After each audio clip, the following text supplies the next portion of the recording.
questo momento a cambiare il presidente è sempre un po' un trauma. Sempre più preoccupati gli oltre 700 azionisti dell'Associazione di Veneto Banca. La sensazione, dopo le dimissioni del presidente Favotto e del Gran Rifiuto di Vardanega, è che la situazione della banca sia più difficile di quanto si ipotizzasse.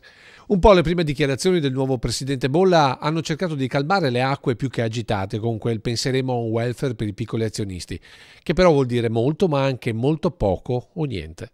In realtà gli associati dall'ex presidente del tribunale e dell'imprenditore di trasporti da Gran Turismo sperano che tutto slitti più in là possibile, almeno a dopo febbraio del prossimo anno. Speriamo che prendano atto di spostare tutta l'assemblea dopo il 10 di febbraio, perché con ricorso al TAR sarebbe veramente assurdo fare un'assemblea in questo momento per la trasformazione in SPA e poi magari il TAR ci darebbe magari ragione per quello che è il nostro ricorso.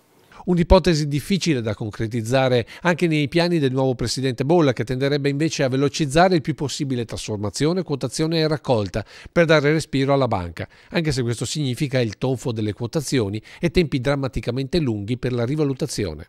Una fretta che però insospettisce. La fretta può comportare anche un po' un disagio, ma soprattutto da parte anche degli azionisti che si stanno chiedendo perché tutta questa premura. Altro dubbio è legato alle possibili cause da intentare al passato CDA, che però l'attuale direzione non ha intenzione di accendere.